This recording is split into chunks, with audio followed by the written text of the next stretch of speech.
The problem with making a good headphone in a 2500 rupees budget is that there are just too many areas which need to be good while also keeping the costs low. And that's why most of the budget gaming headsets aren't great, because there is always a compromise in either comfort, sound or something else. But the Quantum 100 from JBL defies all of this, and while people generally have high expectations from a brand like JBL, I am almost shocked by how good of a headset and a headphone this is at this entry-level price point. Hey guys, I am Siddharth and let's talk about what makes this so amazing.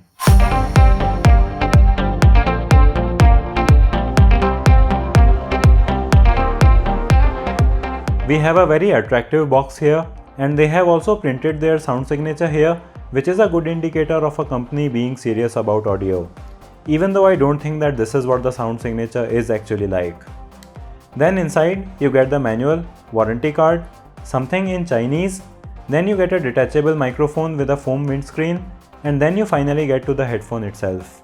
The design of the Quantum 100 is pretty good, and while it looks somewhat cheap in the images online, it actually looks and feels much better in hands. It is made of very ordinary plastics, but it is done very well.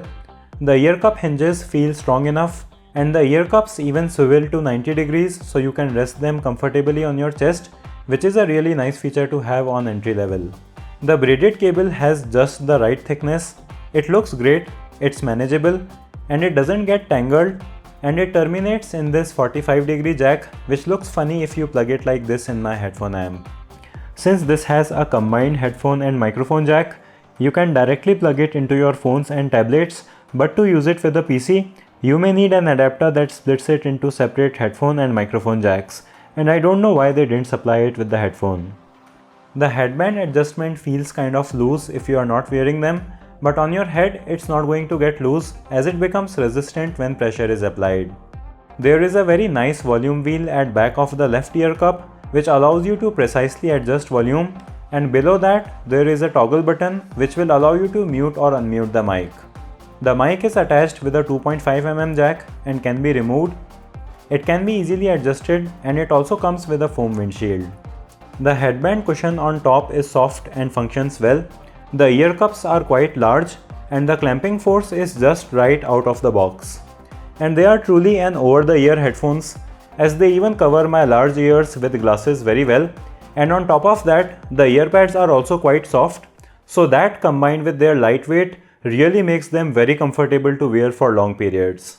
So the overall design and quality of this headphone is really great, and my biggest concern was that ear pads would suck on these, but they are also really good and comfortable, and I was not expecting this level of quality and comfort from these at all.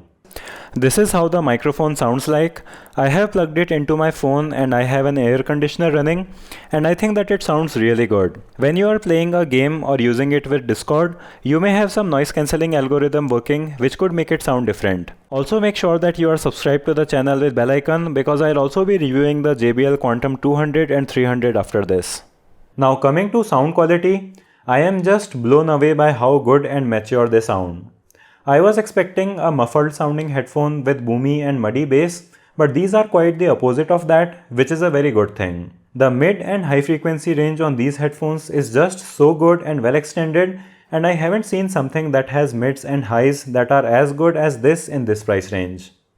Coming to bass, they don't lack it, but if you are a bass head, then you are not going to enjoy these. And in that case, you should look at the more expensive model that costs 1500 rupees more. I would say that the bass is slightly below neutral, but I don't mind that because the amount of bass you have is very tight, which is really what you don't see in this price range. You can still hear the bass guitars clearly in music, which is such an amazing quality to have at this price point, and I do like that a lot.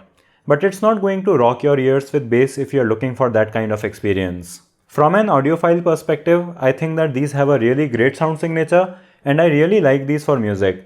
But I think some people will find the bass to be lacking, even though it is very refined and mature representation of sound. But since these are gaming headphones, the sound signature is a little accentuated when you go from mids to high frequencies, meaning that you will easily be able to notice footsteps while you are playing games, and the soundstage on these is also really good. So for music, movies and for gaming, these are really great, and they will allow you to estimate the direction of action when you are playing games. Now for general listening, you can also try my equalizer settings, which will make these sound a little more balanced and better for music.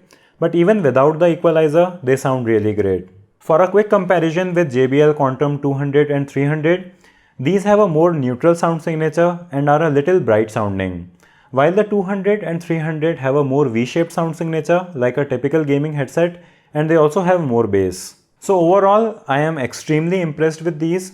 They aren't just great for gaming, but even for general music listening, they are really good, especially because you can also detach the mic and then you have a regular headphone that also has an analog volume wheel. I really haven't seen a headphone that can offer this level of comfort, build, features and sound at this price point. But what I do see a lot is a lot of people commenting that JBL is JBL on my videos because they think that everything that JBL makes is in a different class. And while that is not always true and people shouldn't only look at the brand name on products, in case of these headphones, they have really blown everything else away. The only negatives are that they don't come with a splitter cable and bass heads may not like these. But these are really very minor shortcomings, especially when you consider the overall quality you are getting at a price where most headphones suck. So these are getting a 10 out of 10 recommendation from me. And if you are looking for a headset below 3000 rupees, I think that they will deliver more than what you will be paying for them. They are kind of like Swan's M10 of gaming headsets. So that was it for this video. I'll have my links in the video description if you want to buy them. Give this video a thumbs up if you liked it or a thumbs down if you disliked it. Subscribe with bell. Thanks for watching and I'll see you in the next one.